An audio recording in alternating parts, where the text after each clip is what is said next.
Está no ar mais uma edição do Conexão Cidadã. Diga uma coisa, você já caiu em algum golpe ou alguma fraude financeira? No Brasil, esse tipo de situação é cada vez mais comum. Geralmente, todo mundo conhece alguém que já passou por isso. Hoje, o nosso programa vai fazer um alerta à população sobre esse tipo de situação que tem feito tantas vítimas no Maranhão e no Brasil. E você vai ver também. No quadro Transformando Vidas, vamos conhecer a história de Débora, uma jovem de 17 anos que nasceu sem nenhuma deficiência. Por causa de uma medicação errada na infância, a vida dela e da família se transformaram completamente.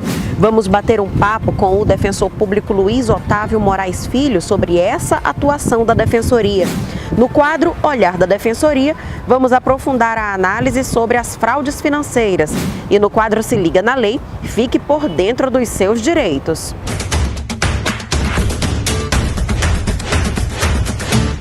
Aqui você já sabe, a nossa conexão com a cidadania sempre começa com uma história para inspirar você a buscar os seus direitos. Vem aí chegando mais um quadro Defensoria Transformando Vidas.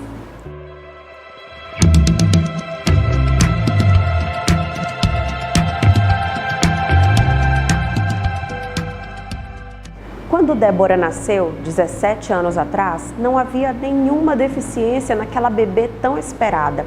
De repente, uma ida à emergência pediátrica em um hospital particular da capital maranhense marcou para sempre a vida de Débora e da família dela. Uma medicação errada levou à incapacidade física e neurológica da criança.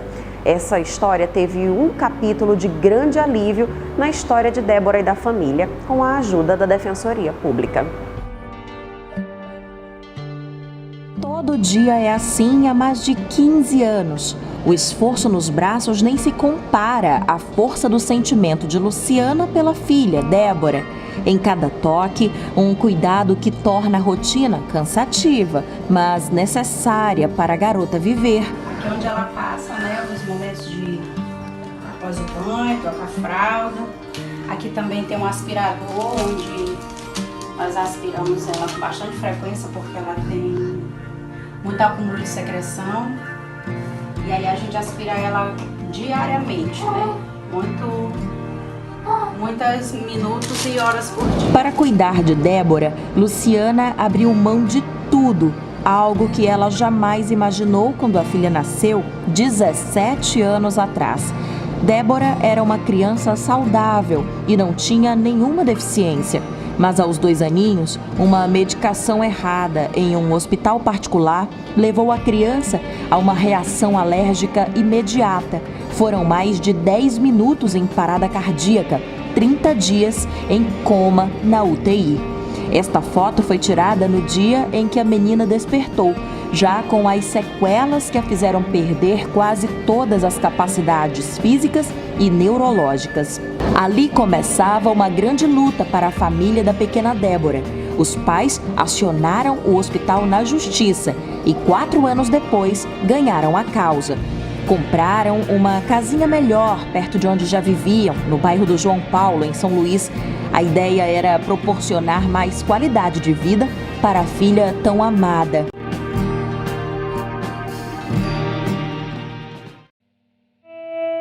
O que a família ainda não sabia é que precisaria vencer muitas outras batalhas pela frente ao longo do caminho. Uma delas com a alimentação da criança, que já não conseguia mais comer por conta própria. O problema é que a nova dieta adequada para a criança era cara demais para o bolso do pai e da mãe. E eles não tinham ideia de onde procurar ajuda. Até que um dia chegaram à Defensoria Pública do Estado e essa história começou a mudar. A gente recorria aos órgãos públicos e a história era a mesma: você vem tal dia, você vem daqui uma semana, você vem daqui a 15 dias. E todas as vezes que nós retornamos, nós nunca obtivemos nenhuma alimentação, né? E aí foi quando uma amiga nos indicou vocês, né? Nos falou sobre a Defensoria e mandou que eu procurasse, que lá eu ia obter alguma informação sobre isso. E para minha surpresa, cheguei lá, fui atenciosamente atendida, né? Foi um processo bem rápido e prontamente resolveram toda a situação. A Defensoria é uma casa de direitos. E aqui, como toda casa, a gente tenta ser muito acolhedor, compreensivo com os problemas das pessoas. O assistido não busca a Defensoria apenas para uma ação judicial, ele busca para ter acesso a direitos, acesso à cidadania. E para a gente construir a cidadania junto com o cidadão, a gente precisa acolher, a gente precisa que ele se sinta parte da instituição. Essa é a missão da Defensoria e é o propósito de cada defensor, cada defensora e cada servidor aqui dentro. Há quase 4 anos, Luciana não encontra mais barreiras para custear a alimentação da filha, algo em torno de R$1.000 por mês.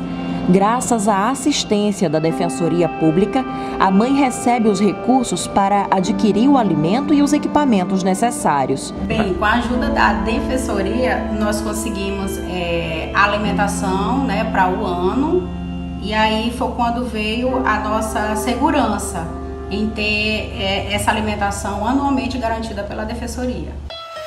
A Defensoria está ao lado de Luciana em uma vida inteira de transformações. A Defensoria realmente faz parte hoje da nossa família, ela mudou a nossa história. O lema da Defensoria é que você não está sozinho. Então a Defensoria está de portas abertas através de diversos núcleos de atendimento no interior e na capital, como por exemplo o Núcleo de Defesa da Criança e do Adolescente, o Núcleo da Saúde, para acolher você, cidadão, para acolher você e sua família na busca de uma construção de uma cidadania e na busca da defesa dos seus direitos. Estamos aqui por vocês.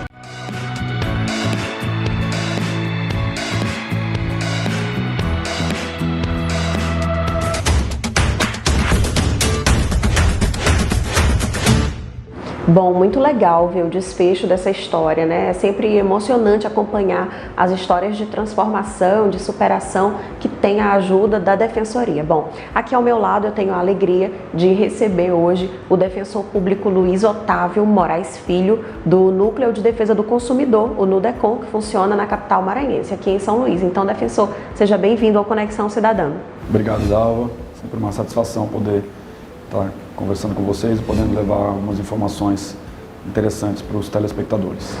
Defensor, a gente acabou de assistir a uma reportagem, a uma matéria emocionante sobre a história de vida da Débora e da Luciana, mãe dela.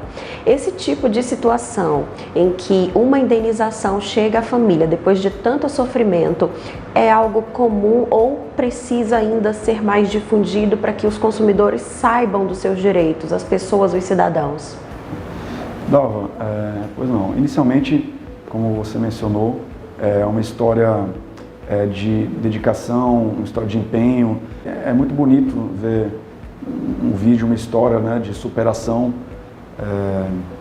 que, com a ajuda da Defensoria, e a Defensoria tem uma grande satisfação de poder ajudar nesses casos, né, mas é muito bonito nós presenciarmos essa situação de dedicação de uma mãe, né, em relação a filha com deficiência, e se já há uma grande história de amor, né, de mãe para filho, o que a gente tem visto é uma entrega total, né, e um amor ainda maior, né, dessas mães que cuidam com tanta dedicação, com tanto amor, com tanto carinho dos teus filhos que precisam de cuidados especiais. Então é muito bonito, né, e a Defensoria tem a grande satisfação de poder ajudar nessas histórias, né. E com relação à questão das indenizações, o que tem que ser visto muitas vezes se fala em indústria de danos morais, né? O que não é verdade. Na verdade, no Brasil existe sim alguns exageros, né? Alguns consumidores que procuram a justiça para pedir danos morais sem haver necessariamente o direito, porém, os danos morais são muito importantes, né, para fazer cessar, né, a indústria de práticas abusivas com os consumidores, né, e servir também como uma prevenção para que atos como esse, relatado no vídeo, não voltem a ocorrer. Então, esse tipo de situação, ele é muito importante, esse tipo de indenização é muito importante para quê? Eu sei que não tem como você trazer de volta aquela situação anterior, mas pelo menos para que possa trazer uma qualidade de vida um pouco melhor para a vítima, né, e para os seus familiares. Como nesse caso, ficou bem claro que o valor da indenização não foi utilizado para gastos supérfluos, mas sim para a aquisição de uma casa para que a pessoa, os familiares, né, e também a criança, adolescente, eles tenham uma qualidade de vida melhor. E essa indenização, como já foi dito, não é uma indenização que vai ser utilizada para supérfluo, não é algo que vai gerar um enriquecimento ilícito. Não, é algo que vai ser utilizado para o bem-estar da criança. Daí a importância dessas indenizações. Elas vão servir, além de gerar uma prevenção para que aquela empresa não volte a fazer isso com outros consumidores, ainda mais numa situação tão grave, de grande urgência, que poderia acarretar o óbito de uma criança, né? Ela serve sim essa indenização, e o judiciário é importante que esteja atento a esse tipo de situação para que a empresa sinta no bolso um pouco o reflexo do que fez, né? Além de toda a repercussão negativa que houve para a empresa, que ela também sinta o reflexo financeiro, né, dessa conduta que ela fez com a criança. Então, aqui para a gente encerrar esse primeiro momento do Conexão Cidadã, só para que os cidadãos, as cidadãs, todo mundo fique muito bem alinhado. A indenização é um direito de todo consumidor, a indenização por danos morais, de todo consumidor que se sente lesado e que de fato comprova ter sido lesado por qualquer relação de consumo. Vamos lá, Dalva. Não é todo e qualquer tipo de infração consumerista que gera uma indenização por dano moral. A indenização por dano moral ela é devida em casos que gerem de fato um problema, uma grande aflição, problemas emocionais, em casos mais graves, tá? Ou uma negativação indevida, ou então um caso de negativa indevida de um procedimento de saúde, que é um caso talvez o mais emblemático de todos, né? Mas nesse tipo de situação, voltando à questão da negativa de tratamento de saúde por um plano de saúde, por exemplo, as pessoas que passarem por esse problema e não possuírem advogado, elas podem procurar o núcleo da saúde da Defensoria Pública ou, se for caso de criança ou adolescente, o núcleo da infância da Defensoria Pública, tá? E posteriormente, após a resolução do problema referente ao tratamento em si, ela ainda pode procurar o núcleo de defesa do consumidor, né, para pleitear o direito aos danos morais na justiça. Aí a análise vai ser feita pelo Poder Judiciário, caso a caso. Bom, muito obrigada aqui pelos esclarecimentos iniciais. Essa foi só a primeira parte do nosso Conexão Cidadã. E o Defensor Público vai continuar com a gente, porque já, na sequência, tem o olhar da Defensoria para lhe ajudar a construir uma dissertação, uma redação com ótimos argumentos. E o nosso tema é fraudes financeiras. É já.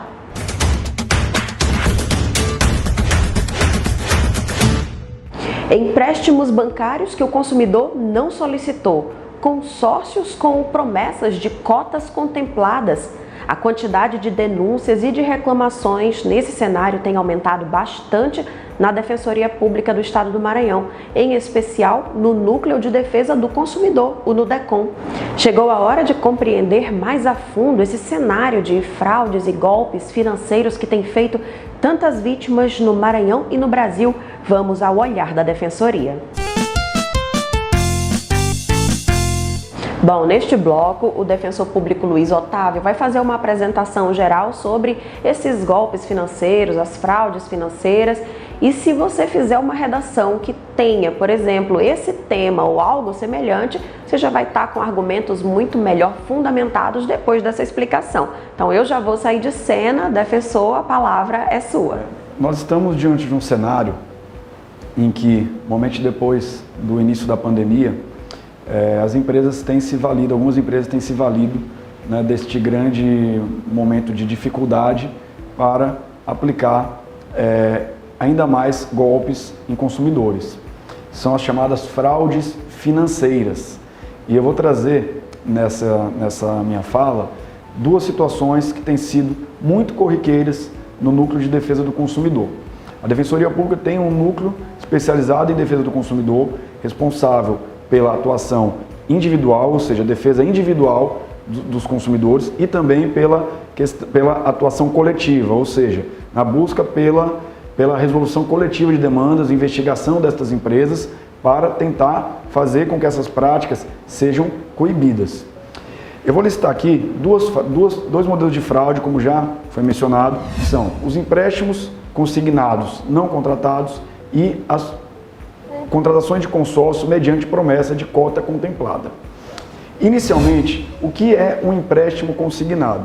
O empréstimo consignado é aquela modalidade de empréstimo, em geral, feita por pessoas idosas, não apenas por idosos, mas em sua maioria feita por pessoas idosas, né? Em que o desconto ele é feito direto do contra-cheque do contratante.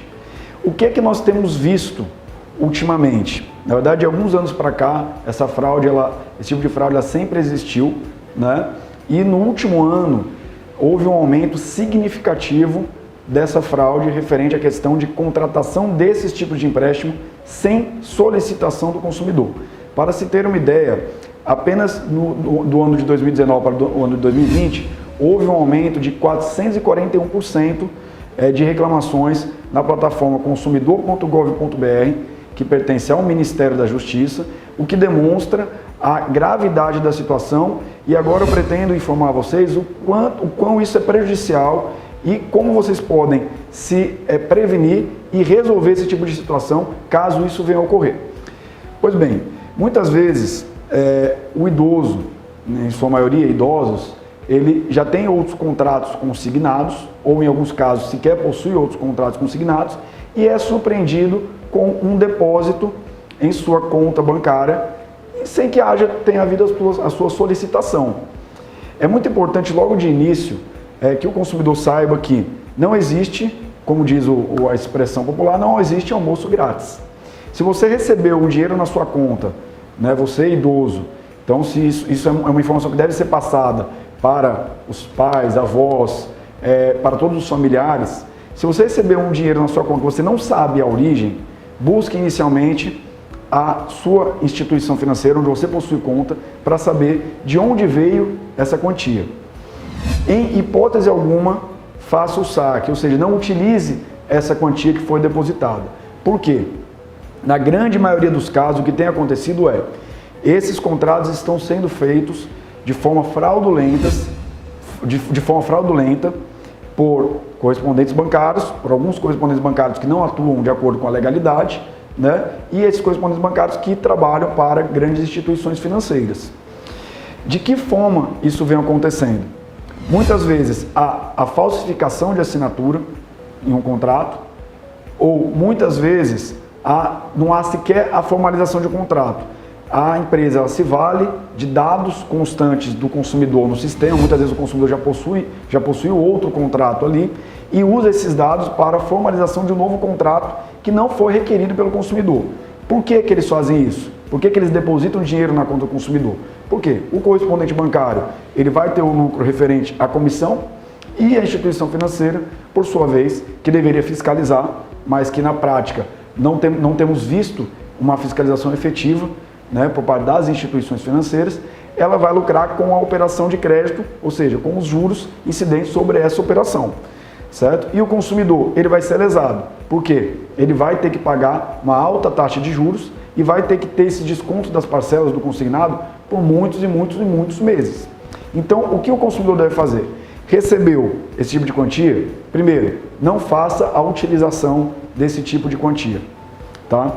O dinheiro foi depositado pelo banco, não foi um dinheiro dado para você. Foi um dinheiro que foi depositado para induzir uma contratação não desejada. Procure imediatamente a instituição financeira onde há a sua conta cadastrada para saber de qual é a origem dessa transferência e assim identificar qual foi o banco que realizou essa transferência para a sua conta. Terceiro, registre um boletim de ocorrência policial, informando que não solicitou um empréstimo consignado, que não solicitou esse tipo de contrato, que esse dinheiro não foi solicitado e que você deseja a devolução dessa quantia, ok? Quarto passo, procure a instituição financeira, né, através da internet, através de e-mail, com muito cuidado, porque há golpistas ainda fazendo, como diz o ditado popular, o Brasil não é para amadores, né? Existem pessoas cometendo golpes em cima de outro golpe. Ou seja, o consumidor procura a empresa para fazer a devolução dessa quantia e acaba devolvendo o dinheiro para uma pessoa que não tem nada a ver com o banco. Ou seja, ela devolve esse dinheiro para uma pessoa que não é a representante do banco e acaba sendo vítima de um golpe duplo, né? Ou seja, a pessoa foi vítima de um golpe inicialmente, para resolver esse golpe acabou sendo vítima de outro golpe, tá? Então, na verdade, o mais prudente nesse tipo de situação é que procure os órgãos de defesa do consumidor, faça a denúncia. Nos órgãos de defesa do consumidor haverá um encaminhamento, dentre eles Defensoria Pública ou PROCON, um encaminhamento de ofício à empresa para na busca pela solução desse tipo de problema, tá? Agora, há uma situação que o consumidor precisa também prestar muita atenção, que é, no momento em que ele vai solicitar efetivamente um contrato consignado, naquele bolo de documentos que ele precisa assinar, uma grande quantidade de documentos, ele acaba assinando documentos que, na verdade, não está contratando apenas um, mas 2 ou apenas até às vezes 3 ou mais empréstimos. Então, o que o consumidor deve fazer? Ele deve ler todas as páginas de todos os documentos que são entregues para assinatura, justamente para que isso não ocorra, tá? E uma situação muito importante que os consumidores precisam saber é: o INSS, através da plataforma Meu INSS, possui um canal, né, mediante login, em que o consumidor que não tem interesse de efetuar empréstimos consignados, né, ou que já tem empréstimos consignados e não quer efetuar novos empréstimos consignados, ele pode ir lá fazer o procedimento nesse site e fazer o bloqueio de novos benefícios, para que os bancos não possam mais acessar o seu benefício do INSS, né, e efetuar depósitos sem a sua solicitação. Essa é uma medida muito importante e que pode efetivamente impedir que o idoso seja vítima desse golpe. Como eu disse, houve um aumento imenso desse tipo de golpe. Já há várias apurações em fase de várias instituições financeiras. A Defensoria Pública também está apurando isso no âmbito coletivo, tá? Para tentar identificar as autorias, mas acima de todas as atuações dos órgãos de defesa do consumidor, é necessário que haja a prevenção por parte do consumidor. E muito importante, reiterando, que esse valor não seja utilizado em hipótese alguma, porque as empresas, a partir do momento que você utiliza esse valor, elas vão sustentar no judiciário que o contrato ele foi válido, que havia o interesse, tanto que houve o recebimento desse valor. E qual é o modus operandi, ou seja, qual é a forma de agir dessas empresas, desculpe. Muitas vezes esses valores que são depositados são valores pequenos e que muitas vezes sequer são identificados pelo consumidor. E os descontos nas suas contas, nas contas do consumidor, também são pequenos. Então, muitas vezes, apenas depois de 2, 3, 4 anos, o consumidor consegue identificar. Então, nesse tipo de situação, devem eles procurar os órgãos de defesa do consumidor, né, denunciar, registrar o boletim de ocorrência, não utilizar o dinheiro, né, e buscar a solução do caso pela via adequada. Ok? Então, é muito importante que os consumidores estejam atentos para esse tipo de fraude, que vem sendo a cada dia mais comum. Tá? Eu já peguei casos aqui na Defensoria Pública que a pessoa recebeu não apenas 1, mas 2, 3, às vezes até mesmo 4 empréstimos em sua conta de forma indevida. Dando prosseguimento a esse tema da questão das fraudes financeiras, uma outra questão que é muito gravosa, essa afeta pessoas de todas as faixas etárias, é a questão da contratação de consórcio mediante a promessa de cota contemplada. Então, inicialmente, eu gostaria de dizer o que é um consórcio.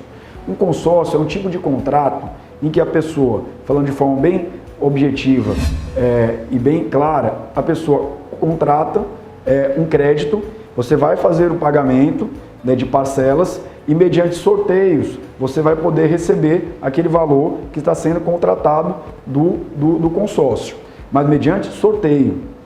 Se você está procurando um consórcio e ao realizar este consórcio, você está realizando esse consórcio porque o vendedor está prometendo que você, independente de sorteio, vai receber esta cota, que a gente chama de cota contemplada, saiba, vocês estão sendo vítimas de um golpe financeiro que vem atingindo centenas de pessoas, quiçá milhares de pessoas em todo o Brasil. E a Defensoria Pública, junto com outros órgãos de defesa do consumidor, está atenta também a esse tipo de prática e está também adotando todas as medidas necessárias no âmbito coletivo.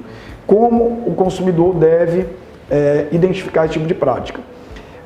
Em geral, a forma de agir dessas empresas inicia com a veiculação de anúncios nas plataformas online, como, por exemplo, classificados online ou redes sociais, de veículos ou imóveis muito abaixo do preço de mercado. Você, quando procura saber informações desse contrato, você vê lá que a opção é pelo parcelamento desse tipo de bem. Ou seja, são bens muito abaixo do mercado, e quando você entrar em contato com esse vendedor, ele vai dizer, não, esse bem já foi vendido, mas nós temos outras opções de bens.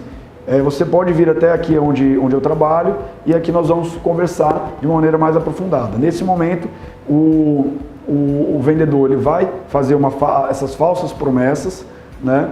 Vai garantir para você que dentro de poucos dias você vai receber o crédito e vai conseguir adquirir o tão sonhado veículo ou imóvel, ou enfim, outros bens.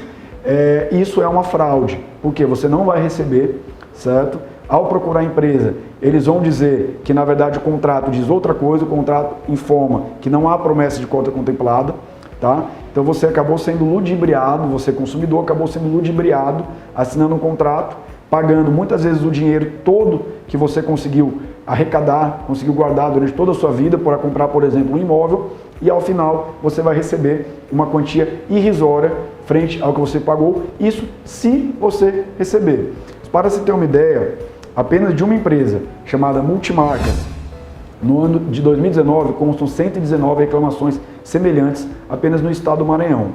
A Defensoria Pública, o Ministério Público e o PROCON já inclusive apresentaram representação à Secretaria de Segurança Pública do Estado, pedindo apuração, inclusive de possíveis práticas criminosas, né? Deve ser objeto de apuração, tá? E os órgãos de defesa do consumidor estão trabalhando também em uma ação civil pública contra essa empresa pela grande quantidade de reclamações semelhantes, não apenas no estado do Maranhão. Para se ter ideia, em outros 7 estados da federação já há ações civis públicas promovidas pela Defensoria, pelo Ministério Público e pelo PROCON em face dessa mesma empresa. Há também reclamações semelhantes em face de empresas chamadas Realiza, Jockey Club, Nacional, dentre outras. Então, sempre que houver um consumidor estiver buscando contratar com essas empresas e estiver havendo essa promessa de venda de cotas contempladas, fiquem cientes de que isso é uma fraude, que vai haver um prejuízo e você muito provavelmente vai perder esse dinheiro que está sendo investido. Então, muito cuidado. As ações individuais, muitas delas têm sido julgadas improcedentes, porque os consumidores não têm como comprovar, na maioria dos casos, essas promessas indevidas que foram feitas, porém em muitos outros casos nós já temos as comprovações mediante gravação. Então, se vocês ainda assim quiserem contratar com as empresas, a orientação que nós damos é que haja a gravação, né? Se for por conversa a gravação do atendimento, se for por conversa de WhatsApp, que seja guardada toda essa conversa, para que isso possa servir como prova. Porém, reiterando, havendo promessa de consórcio mediante cota contemplada, saibam, isso é uma fraude que vem sendo realizada, que vem prejudicando centenas de consumidores e que você deve estar devidamente atento para não cair nesse tipo de golpe. Bom, essas informações servem para que os telespectadores possam conhecer os direitos, conhecer os mecanismos de fraude e assim conseguir uma prevenção mais adequada, né? Podem também utilizar essas informações para replicar aos seus familiares e conhecidos, para que esses também possam se prevenir, né? E também, caso haja necessidade de construção de um tema envolvendo a questão de fraudes financeiras, vocês tenham elementos suficientes para a confecção de um bom trabalho.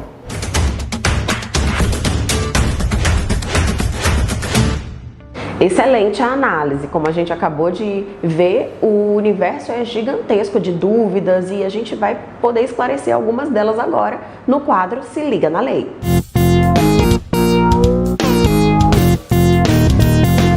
Então chegamos ao finzinho do Conexão Cidadã e agora já vamos direto para esse momento de perguntas e respostas breves, diretas, objetivas sobre os seus direitos. E aí eu já vou começar perguntando aqui para você, defensor, sobre algo muito comum nos dias de hoje. As pessoas têm ali uma necessidade, tiveram perda de renda e às vezes recorrem a empréstimos, mas são empréstimos com instituições que cobram taxas tão elevadas que essa pessoa talvez não consiga ver ou prever quando vai conseguir pagar isso. Qual é o cenário? O que você pode comentar sobre isso para a gente aqui no Maranhão, aqui em São Luís? Bom, pois não, Dalva. Essa questão do superendividamento, né, que é a questão que está sendo trabalhada, inclusive houve agora um novo projeto de lei, né, que foi aprovado com alguns vetos, que trata justamente desse problema, que é um problema que se tornou um problema social no país, né, em sua maioria para os idosos. Nós atendemos diariamente aqui no Núcleo de Defesa do Consumidor uma grande quantidade de idosos que muitas vezes chegam aqui sem ter dinheiro sequer para comer, né? Isso é gerado pelo quê? Por qual motivo?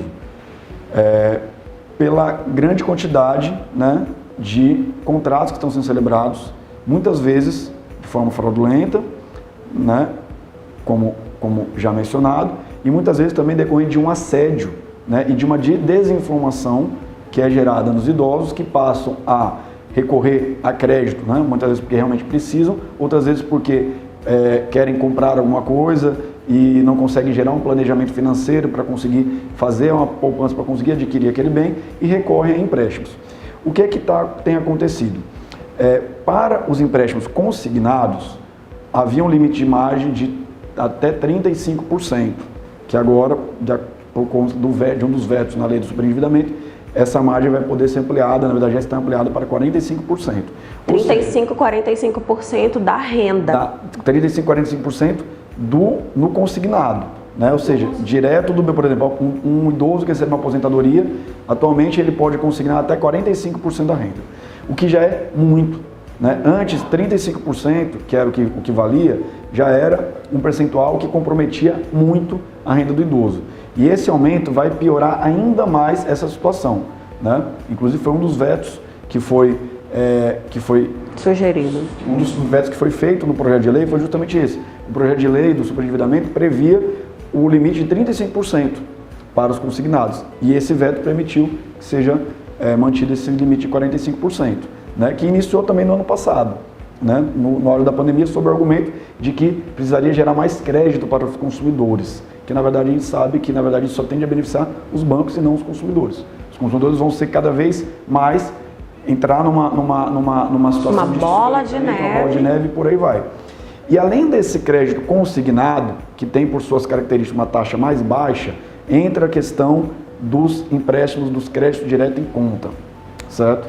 Qual é o grande problema? Além desses 45%, em cima do que o consumidor recebe, né, o que sobra disso, ele ainda pode fazer os créditos direto em conta. Em relação a esses CDCs, não há um limite máximo de descontos. Antigamente o STJ previa esse limite máximo de descontos, mas hoje em dia entende que não há mais para os CDCs. Isso abre espaço para quê? Para que empresas, por exemplo, como a Crefisa, que é uma empresa muito reclamada no Núcleo de Defesa do Consumidor, consiga aumentar muito a margem de contratos, e são contratos que muitas vezes chegam a atingir um patamar de juros de até 1000% ao ano. Ou seja, é algo extremamente lesivo para o consumidor. Aí eu vou aproveitar essa deixa para lhe perguntar sobre o contrato. Na hora em que o cliente, o consumidor chega, ele assina o contrato, pode ter dado ou não atenção à cláusula que fala sobre a margem de juros, a taxa de juros aplicado. Qual é o entendimento, então, dos tribunais? Há um entendimento comum aos tribunais sobre o que é legal, o que não é legal? Só para consignar, além da Crefisa, né, há outras instituições também que adotam a mesma prática, mas hoje nós temos como a maior reclamada nesse tema no Núcleo de Defesa do Consumidor, a Crefisa, que é quem tem feito isso em maior escala, né? Qual é o posicionamento do Superior Tribunal de Justiça hoje? O STJ possui um posicionamento no sentido de que os contratos de empréstimo cuja taxa de juros seja manifestamente acima da taxa de juros de mercado, ou seja, aquela média veiculada pelo Banco Central, esses contratos são ilícitos, tá? Então, por esse panorama, um contrato que possui uma taxa de juros de 1000% ao ano, enquanto a taxa média de mercado é de 100, 120, 150, por exemplo, ele é manifestamente ilícito. Então, pelo posicionamento hoje vigente do STJ, esse tipo de contrato é ilícito. Quando se vai nas instâncias superiores, há juízes que entendem como ilícito, outros que entendem como que não é ilícito. Assim como o Tribunal de Justiça, nós tivemos já posicionamento favorável, né, inclusive fixando indenização para um consumidor que celebrou um contrato desse tipo e acabou ficando com a renda completamente comprometida. Então, o que nós precisamos informar ao consumidor? Muito cuidado, muita cautela no momento de celebrar um contrato de empréstimo. Sempre verificar qual é a taxa de juros e saber que as empresas que prometem empréstimo para negativados costumam praticar uma taxa de juros muito acima da média de mercado. Então, se você está com uma situação financeira já debilitada, ao procurar e contratar com esse tipo de instituição financeira, a tua situação vai piorar ainda mais. Então, isso comprometendo, muitas vezes, inclusive, a própria subsistência das pessoas, na maioria das vezes idosos. E eu ia comentar exatamente isso, porque são pessoas já vulneráveis em alguns aspectos.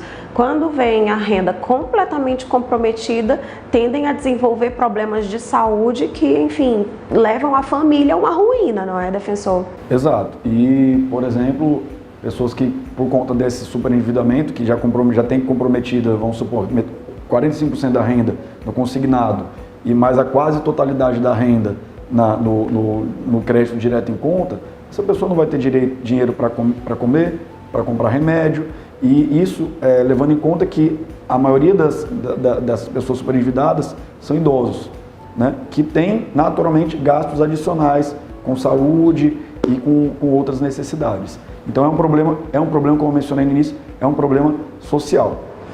Defensor, aproveitando aqui esse nosso assunto a respeito de instituições financeiras e bancos, tem uma outra prática também que chama a atenção e diz respeito aos cartões consignados. O que é isso exatamente? Pois não, Dalva. É outra questão que nós costumamos chamar muito a atenção dos consumidores. O cartão consignado, desse limite de 45%, né, de descontos que podem ocorrer na renda, 40% são destinados ao crédito consignado e 5% destinados ao cartão de crédito consignado. A operação de cartão de crédito consignado, por si só, ela não é ilícita. Por quê? Inclusive o Tribunal de Justiça do Maranhão já definiu que essa operação é lícita. Porém, a forma de imposição desse contrato aos consumidores, também em sua maioria idosos, né, ela é manifestamente ilícita. O que nós temos verificado na atuação diária aqui no Núcleo de Defesa do Consumidor, que inclusive já gerou uma ação civil pública pelo Núcleo de Defesa do Consumidor, foi julgada procedente em primeira instância, em segunda instância e também no Superior Tribunal de Justiça. Ainda está em trâmite, não terminou ainda essa ação, porém nós já tivemos êxito nessas 3 instâncias. Porque o que acontece? O consumidor, ele vai em busca de um empréstimo consignado. E ao contratar um empréstimo consignado, muitas vezes ele é induzido a erro, e eu posso dizer que nos casos que chegam aqui para o Núcleo de Defesa do Consumidor, na grande maioria dos casos, ele não quer um cartão, ele quer apenas um empréstimo consignado. Mas ao ser vendido esse empréstimo para ele, dizem, você assina esse contrato aqui, que é um contrato de cartão, não tem problema, é um consignado, mas você vai receber um cartão de crédito. E não informam a ele que esse contrato é diferente, que ele tem taxas de juros muito maiores em relação à taxa de juros do empréstimo consignado, né? E um prazo de vencimento, de amortização dessa dívida, muito maior também. Eu já peguei casos aqui de consumidores que estão há mais de 10 anos tendo descontos e esses descontos não encerram. 10 anos? Exatamente. Então, é uma prática que tem sido muito lesiva aos consumidores, porque não há um interesse na contratação de um cartão de crédito, tanto que a maioria desses consumidores sequer desbloqueia o cartão e acaba se vinculando a uma operação muito mais lesiva do que aquela efetivamente buscada, que era o empréstimo consignado.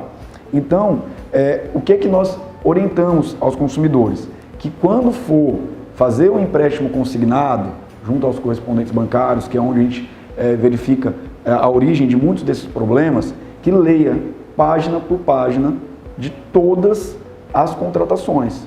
Leiam, não confiem em quem está te vendendo esse negócio, tá? Porque a gente sabe que ao mesmo tempo que tem muitas pessoas que trabalham honestamente, tem muitas pessoas que estão trabalhando para aumentar as suas comissões e para gerar uma negociação mais, como eu posso dizer, mais nociva ao consumidor. E o cartão de crédito consignado é um exemplo claro disso daí. Os consumidores acabam aceitando, achando que não vai haver diferença nenhuma por aceitar aquele cartão de crédito e acabam assinando uma operação que é muito mais nociva, muito mais gravosa, com taxas de juros muito mais altas, né? E que só tendem a gerar prejuízo ao consumidor. Então, houve qualquer menção a cartão de crédito quando você vai buscar um empréstimo consignado, não aceite, não assinem e leiam todas as páginas do contrato, porque muitas vezes esse documento ele é colocado no meio dos documentos que são muito para você assinar e você acaba assinando sem saber. Então essa é a orientação que nós gostaríamos de passar aos consumidores. Todo cuidado é pouco e assim, o defensor acabou de comentar que ocorre na maioria das vezes com pessoas idosas, mas você que é jovem, está assistindo, faça o alerta aos mais idosos da sua família, conversem, não é, defensor? Porque é uma questão que envolve a família inteira, às vezes começa com uma pessoa e todo mundo está ali vivendo aquele sofrimento depois. Bom, defensor, muito obrigada pela sua entrevista, pela sua participação no Conexão Cidadã, foi excelente. Vou deixar agora você se despedir do nosso público. Obrigado, Dalva. É sempre uma grande satisfação poder participar e expor aos consumidores, né, os riscos e como vocês podem se prevenir de fraudes e de contratos nocivos nas relações de consumo. Eu agradeço muito a oportunidade.